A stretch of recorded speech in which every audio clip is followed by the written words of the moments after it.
বন্ধুরা, স্বাগতম আজকের এই বিশেষ আলোচনায়। আজ আমরা এক গভীর প্রশ্নের অন্তরালে প্রবেশ করতে চলেছি। একটি প্রশ্ন যা যুগে যুগে মানুষের মনে আলোড়ন তুলেছে। সেই প্রশ্ন হল, ভগবান কোন পাপ কখনো ক্ষমা করেন না? আমরা সকলেই জানি, ভগবান করুণাময়, দয়ালু এবং অসীম ধৈর্যের অধিকারী। তিনি তার ভক্তদের অপরাধ ও ভুল ত্রুটি বারবার ক্ষমা করেন। কিন্তু ধর্মশাস্ত্র ও পুরাণে স্পষ্টভাবে উল্লেখ আছে, কিছু পাপ এমনও আছে যেগুলোকে স্বয়ং ঈশ্বরও অমার্জনীয় বলে মানেন। ধর্মগ্রন্থে পাপের অর্থ শুধুমাত্র দোষ কর্ম নয়, বরং সেই আচরণ যা মানবতা, ধর্ম এবং ঈশ্বর প্রদত্ত নিয়মের বিরুদ্ধে যায়। বন্ধুরা, এই শিক্ষা আমাদের জীবনকে সঠিক পথে পরিচালিত করতে সাহায্য করে। আর এই মূল্যবান শিক্ষার আলো আপনাদের কাছে পৌঁছে দিতে আমরা নিয়মিত প্রচেষ্টা চালাই। তাই যদি এখনও আমাদের সোমনাথ দাস চ্যানেলটি সাবস্ক্রাইব না করে থাকেন, এক্ষুনি সাবস্ক্রাইব করুন। এতে করে আপনাদের কাছে নিয়মিত পৌঁছাবে ধর্মশাস্ত্র এবং আধ্যাত্মিকতার অমূল্য বার্তা। মনে রাখবেন, যে শিক্ষা আত্মাকে জাগরিত করে, জীবনকে সৎপথে চালিত করে এবং ভগবানের কাছে পৌঁছে দেয়, সেটিই চিরন্তন সত্য। আর সেই সত্যই আমাদের জানিয়ে দেয়, কোন পাপ ভগবান কখনো ক্ষমা করেন না। মানুষ যখন সামান্য ভুল করে অজ্ঞানতার অপরাধে লিপ্ত হয়, তখন ঈশ্বর তাকে সংশোধনের সুযোগ দেন, অনুশোচনা ও প্রায়শ্চিত্তের পথ দেখান। কিন্তু যখন কোনো ব্যক্তি অহংকারে অন্ধ হয়ে জেনে বুঝে এমন কাজ করে যা শুধু তার নিজের জীবন নয়, সমাজ ও ধর্মকেও কলঙ্কিত করে, তখন সেই অপরাধ ক্ষমার অযোগ্য হয়ে ওঠে। মহাভারতে যক্ষ যুধিষ্ঠিরকে প্রশ্ন করেছিলেন, পৃথিবীকে কে ধারণ করে? যুধিষ্ঠির উত্তর দিয়েছিলেন, ধর্ম। সত্যি তাই বন্ধুগণ, যখন মানুষ ধর্মকে লঙ্ঘন করে, গুরুদ্রোহ করে, নিরপরাধের হত্যা করে কিংবা অহংকারে নিজেকে ঈশ্বরের চেয়েও বড় ভাবতে শুরু করে, তখন তার অপরাধ এতটাই গভীর হয়ে ওঠে যে ভগবানও তাকে ক্ষমা করেন না। আজকের কাহিনীতে আমরা সেই অমার্জনীয় পাপগুলোর রহস্য অনুধাবন করব।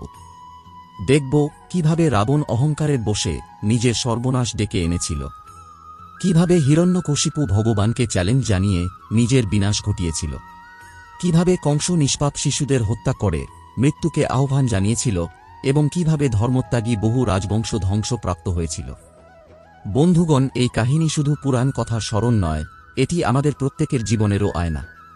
ঈশ্বর আমাদের ভালোবাসেন, তিনি দয়ালু, কিন্তু যখন আমরা এমন পাপের পথে এগোই যা তার নির্ধারিত ব্যবস্থাকে ভঙ্গ করে, তখন তিনি নিজেই অবতার গ্রহণ করে ধর্মের রক্ষা করেন এবং পাপীদের বিনাশ ঘটান। তাই আসুন, ভক্তি ও শ্রদ্ধার সঙ্গে আমরা এই অমর কাহিনীর শ্রবণ করি এবং উপলব্ধি করি ভগবান কোন কোন পাপ কখনো ক্ষমা করেন না। পাপের আলোচনা করতে গেলে প্রথমে এর প্রকৃতি বোঝা প্রয়োজন। ধর্মশাস্ত্রে পাপ বলতে কেবল কোনো একটি কর্মকে বোঝানো হয় না, বরং সেই জীবনাচরণকে বোঝানো হয় যা সত্য, ধর্ম ও করুণার বিপরীত।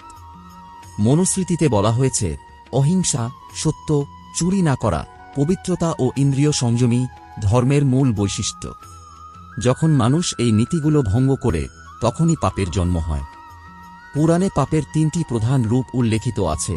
অজ্ঞানের কারণে সংঘটিত পাপ, যখন মানুষ অজানায় ভুল করে; লোভজনিত পাপ, যখন লালসা ও আসক্তি মানুষকে ধর্মচ্যুত করে; আর অহংকারজনিত পাপ, যখন মানুষ নিজেকে ঈশ্বরেরও ঊর্ধ্বে ভাবতে শুরু করে।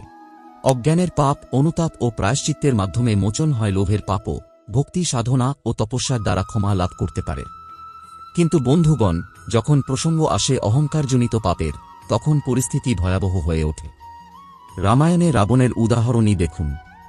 সে ছিল জ্ঞানী, শিবভক্ত, মহাশক্তিধর। তবু অহংকার তাকে এমন পথে নিয়ে গেল যেখানে সে ভগবান রামকেও শত্রু করে তুলল। এর ফল হল তার সমগ্র বংশের ধ্বংস।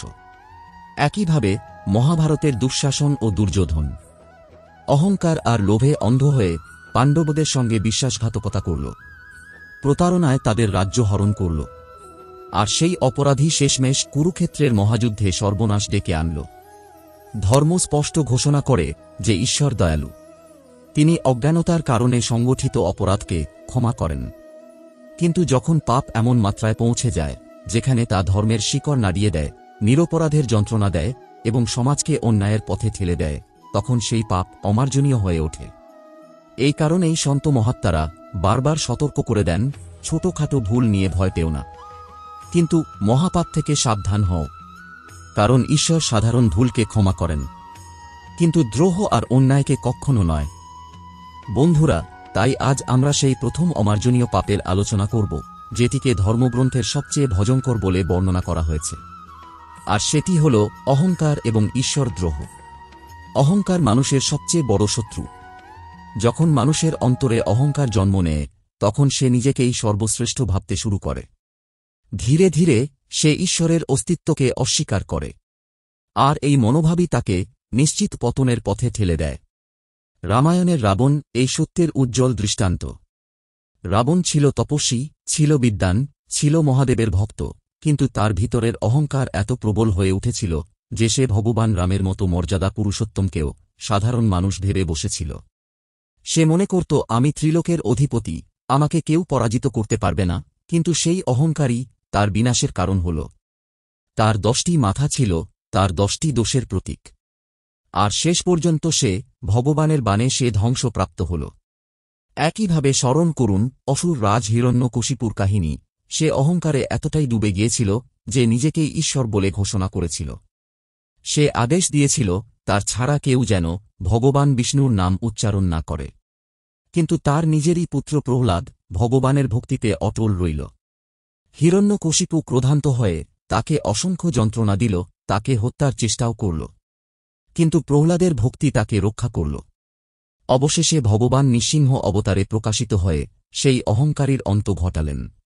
বন্ধুরা, এসব কাহিনী কেবল অতীতের স্মৃতি নয়, আমাদের জন্য এক অমূল্য শিক্ষা। যখন মানুষ অহংকারে ভেবে বসে যে তার আর ঈশ্বরের প্রয়োজন নেই, যখন সে ভগবানের অস্তিত্বকে চ্যালেঞ্জ জানায়, তখন তার পতন অবধারিত হয়। গীতায় ভগবান শ্রীকৃষ্ণ স্পষ্ট বলেছেন, দৈব গুণ মুক্তির পথে নিয়ে যায়, আর আসুরী গুণ, বিশেষ করে অহংকার, মানুষকে বন্ধন আর ধ্বংসের পথে ঠেলে দেয়। অহংকারের পাপ অমার্জনীয় এই কারণে যে এটি শুধু ব্যক্তির জীবনকে নয়, সমাজ ও ধর্মের মূল কাঠামোকেও ভেঙে দেয়। অহংকারী মানুষ অন্যদের জন্য সর্বদা বিপদের কারণ হয়ে ওঠে। তাই শাস্ত্রে বলা হয়েছে, অহংকারের চেয়ে বড় কোনো পাপ নেই।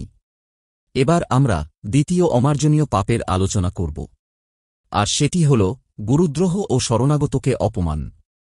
ধর্মগ্রন্থে গুরুকে ঈশ্বরের প্রতিমূর্তি বলা হয়েছে। উপনিষদে লেখা আছে, গুরু ব্রহ্মা, গুরু বিষ্ণু, গুরুদেব মহেশ্বরা, অর্থাৎ গুরুই ব্রহ্মা, গুরুই বিষ্ণু, গুরুই মহাদেব। যে গুরুকে অবমাননা করে সে আসলে ঈশ্বরকেই অবমাননা করে। মহাভারতে অশ্বত্থামার কাহিনী এ বিষয়ে এক জীবন্ত শিক্ষা। তিনি ছিলেন মহৎ আচার্য দ্রোণাচার্যের পুত্র, কিন্তু যুদ্ধের অন্তিম সময়ে ক্রোধ আর প্রতিশোধে অন্ধ হয়ে তিনি নিজ গুরুর মর্যাদাকেই লঙ্ঘন করলেন। তিনি নিরপরাধ পাণ্ডবদের শিবিরে আক্রমণ চালিয়ে ঘুমন্ত শিশুদের হত্যা করলেন। এটি শুধু হিংস্রতা ছিল না, বরং গুরু প্রদত্ত শিক্ষা, ধর্ম ও মর্যাদার অবমাননাও ছিল। এই কারণে অশ্বত্থামাকে আজীবন দণ্ড ভোগ করতে হল। তিনি অমর থাকলেও নিজের পাপের কারণে আর কখনো শান্তি বা সম্মান পাননি। একইভাবে শরণাগতকে অপমান করাও অমার্জনীয় পাপ হিসেবে বিবেচিত হয়েছে। রামায়ণে আমরা দেখি, ভগবান শ্রীরাম বিভীষণকে আশ্রয় দিয়েছিলেন। যদিও বিভীষণ ছিলেন রাবণের ভাই, কিন্তু যখন তিনি শরণ নিয়ে এসেছিলেন, তখন শ্রীরাম ঘোষণা করেছিলেন, যে একবার আমার শরণে আসে, আমি তাকে সব প্রাণীর ভয় থেকে রক্ষা দেব, এ আমার অটল ব্রত। শরণাগতকে অপমান করা আসলে ঈশ্বরের করুণা ও দয়ারই অপমান। আর যখন কেউ সেই শরণাগতকে অত্যাচার করে, তখন ভগবান নিজেই তার রক্ষক হয়ে অবতার গ্রহণ করেন। তাই দেখা যায়, যখন দুর্যোধন পাণ্ডবদের আশ্রয় দিতে অস্বীকার করেছিল, তখন তার বংশ ধ্বংস হয়ে গিয়েছিল।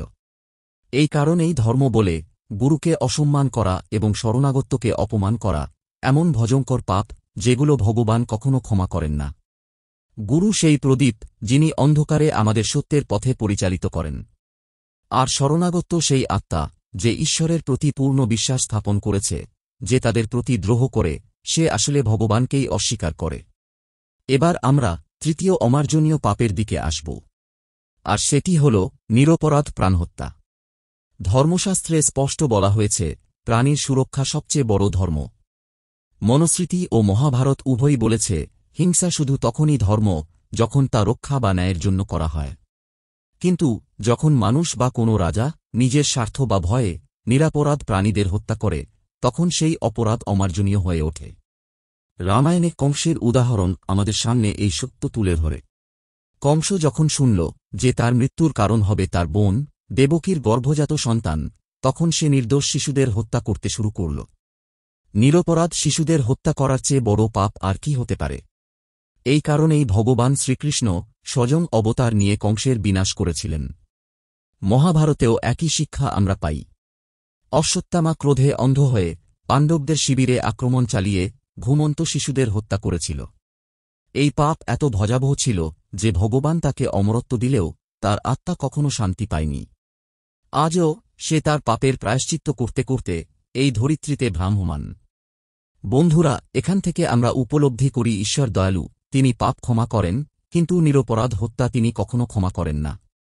বিশেষ করে শিশু, সাধু, ব্রাহ্মণ, গুরু ও ভক্ত, এরা ভগবানের অতি প্রিয়। যারা তাদের কষ্ট দেয় তারা আসলে সরাসরি ভগবানকেই আঘাত করে। পুরাণে স্পষ্ট বলা হয়েছে, গৌ হত্যা, ব্রাহ্মণ হত্যা, ভ্রূণ হত্যা ও মদ্যপান হল মহাপাপ। এর মধ্যে বিশেষত নিরপরাধ ও অসহায় প্রাণ হত্যা এমন এক অপরাধ যা ভগবান কখনোই ক্ষমা করেন না। তাই বন্ধুগণ, আমাদের সর্বদা স্মরণ রাখা উচিত, প্রাণীদের প্রতি দয়া প্রদর্শনী প্রকৃত ধর্ম। যে নিরপরাধকে কষ্ট দেয় সে যত শক্তিশালী হোক না কেন, শেষ পর্যন্ত ভগবানের ন্যায়বিচার থেকে রক্ষা পায় না। এবার আমরা চতুর্থ অমার্জনীয় পাপের আলোচনা করব, আর সেটি হল ধর্মের পরিত্যাগ ও অন্যায়ের সঙ্গে সহযোগিতা। ধর্মই এই বিশ্বের মেরুদণ্ড।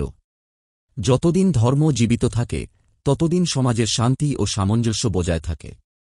কিন্তু যখন কোনো মানুষ নিজের স্বার্থ বা ভয়ের কারণে ধর্মকে ত্যাগ করে অন্যায়কে সমর্থন করে, তখন তার অপরাধ কেবল ব্যক্তিগত থাকে না, বরং গোটা সমাজের জন্য কলঙ্কে পরিণত হয়।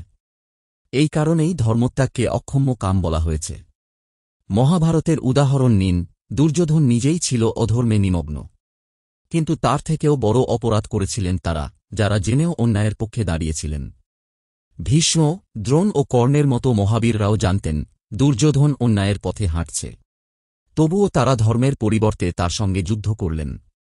এর ফলস্বরূপ তাদেরও কঠিন পরিণতি ভোগ করতে হল।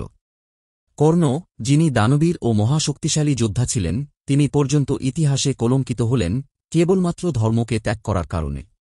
ভগবান শ্রীকৃষ্ণ গীতায় স্পষ্ট বলেছেন, যখনই ধর্মের অধঃপতন ঘটে এবং অধর্মের উত্থান হয়, তখন আমি নিজেই অবতার গ্রহণ করি। এর অর্থ হল, ঈশ্বর স্বয়ং ধর্ম রক্ষার জন্য পৃথিবীতে অবতীর্ণ হন এবং যারা ধর্মের অপমান করে তাদের কখনোই ক্ষমা করেন না। রামায়ণেও আমরা একই শিক্ষা পাই। বিভীষণ যখন তার ভাই রাবণকে ধর্মের পথে ফেরার উপদেশ দিলেন, রাবণ তা প্রত্যাখ্যান করল। বিভীষণ তখন ধর্মের পাশে দাঁড়ালেন এবং রামের শরণ নিলেন। অপরদিকে রাবণ ধর্মকে ত্যাগ করে অন্যায়ের পাশে দাঁড়াল, আর তার পরিণতিতে সমগ্র বংশ ধ্বংস হল। বন্ধুরা, অন্যায়কে সমর্থন করা যেমন পাপ, তেমনি অন্যায় করা নিজেও পাপ। এই পাপ অক্ষম্য, কারণ এটি সমাজের ভারসাম্যকে নষ্ট করে দেয়। যে ধর্ম ত্যাগ করে সে কেবল নিজের জীবনকে নয়, ভবিষ্যৎ প্রজন্মকেও অন্ধকারে ঠেলে দেয়। সন্ত মাহাত্ম্যরা বারবার সতর্ক করে বলেছেন, ধর্মের চেয়ে বড় কোনো শক্তি নেই এবং অধর্মের চেয়ে ভয়াবহ কোনো পাপ নেই। তাই জীবনে কখনো যদি কোনো সিদ্ধান্ত নিতে হয়, তবে যতই কঠিন হোক না কেন, আমাদের কখনোই ধর্মকে ত্যাগ করা উচিত নয়। কারণ অন্যায়কে সমর্থন করা এমন এক অপরাধ যেটি ঈশ্বর পর্যন্ত ক্ষমা করেন না। এখন পর্যন্ত আমরা সেই সব পাপ নিয়ে আলোচনা করেছি যেগুলোকে অক্ষম্য বলা হয়েছে। তবে এখানে একটি গভীর প্রশ্ন জাগে, সব পাপই কি অক্ষম্য? ঈশ্বর কি কেবল কঠোর বিচারক, করুণা ও ক্ষমাহীন? না, মোটেই না। ঈশ্বরের সবচেয়ে বড় শক্তি তার দয়া ও করুণা। ধর্মশাস্ত্রে বলা হয়েছে, পাপ অহংকার, গুরুদ্রোহ, নিরাপরাধ হত্যা এবং ধর্মত্যাগের মতো অক্ষম অপরাধের অন্তর্ভুক্ত, সেগুলো আত্মাকে ভারাক্রান্ত করে। কিন্তু অন্য সব পাপ অনুতাপ, সাধনা ও ভক্তির দ্বারা মোচন হতে পারে। মহাভারতের যুদ্ধের পর যুধিষ্ঠির গভীর অনুতাপে ভুগতে লাগলেন যে তিনি নিজের স্বজনদের হত্যা করেছেন। তখন ঋষিগণ তাকে বোঝালেন, সত্য, দান, তপস্যা ও ভক্তির দ্বারা পাপ ধুয়ে ফেলা যায়। রামচরিত মানুষে তুলসী দাসজি বলেছেন, যদি কোনো অপরাধীও সত্য হৃদয়ে স্মরণ নেয়, তবে ভগবান তার করুণার দ্বারা তাকে ক্ষমা করেন। ইতিহাস ও পুরাণে এমন অসংখ্য উদাহরণ আছে। ঋষি বাল্মীকি একসময় ডাকাত ও পাপিষ্ঠ ছিলেন, কিন্তু যখন তিনি রাম নামের জপ করলেন তখন তার জীবন পাল্টে গেল এবং তিনি রামায়ণের মতো মহাগ্রন্থের রচয়িতা হলেন। আজ আমি সারা জীবন পাপ করলেও মৃত্যুর সময় নারায়ণ নাম উচ্চারণ করেছিলেন, আর সেই নামের প্রভাবে ভগবান তাকেও মুক্তি দিলেন। বন্ধুরা, এর বার্তা একেবারে স্পষ্ট, ঈশ্বর কেবল সেই সব পাপকেই ক্ষমা করেন না যেগুলো ধর্ম ও সৃষ্টির শিকড়কে কেটে দেয়, কিন্তু অজ্ঞতা, মোহ বা দুর্বলতার কারণে হওয়া পাপ, অনুতাপ ও ঈশ্বরের শরণাগতির মাধ্যমে ক্ষমা পেতে পারে। তাই মহাত্মারা বারবার বলেছেন, মানুষকে কখনোই হতাশ হওয়া উচিত নয়। যদি হৃদয়ে সত্য অনুতাপ থাকে এবং ভগবানের প্রতি পূর্ণ আস্থা থাকে, তবে পাপের বোঝা লাঘব হতে বাধ্য। ঈশ্বর কঠোর শাস্তিদাতা নন, বরং তিনি করুণাময় পিতা। তবে তিনি ন্যায়পরায়ণও বটে, আর তাই অক্ষম্য পাপের ক্ষেত্রেই ক্ষমার দ্বার চিরতরে বন্ধ থাকে।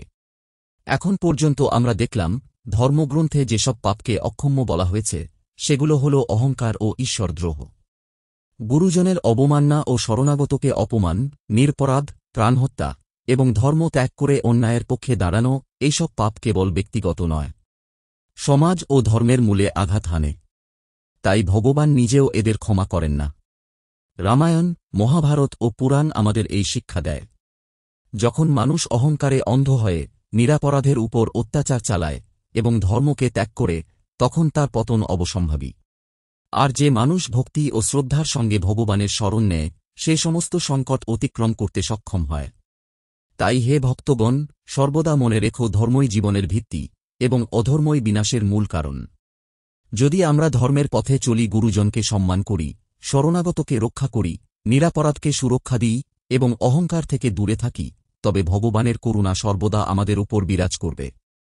অতএব এই প্রার্থনা করি, হে প্রভু, আমাদের সেই শক্তি দাও যাতে আমরা সর্বদা সেই পাপগুলো থেকে দূরে থাকতে পারি যেগুলো আপনি ক্ষমা করেন না। আমাদের জীবনকে করুণা, ভক্তি ও ধর্মের আলোয় ভরিয়ে তুলুন। বন্ধুরা, আজকের এই আলোচনার মূল শিক্ষা হল, ঈশ্বর ন্যায়পরায়ণ এবং তার আশ্রয় কেবল তিনিই পান যিনি সত্য ও ধর্মের পথে চলেন। আর হ্যাঁ, যদি আপনি এই ধরনের মূল্যবান ধর্মীয় শিক্ষা নিয়মিত পেতে চান, তাহলে অবশ্যই সোমনাথ দাস চ্যানেলটি সাবস্ক্রাইব করুন। এতে করে আপনার কাছে প্রতিনিয়ত পৌঁছাবে ধর্ম, শাস্ত্র ও আধ্যাত্মিকতার অনন্য বার্তা। জয় শ্রীকৃষ্ণ।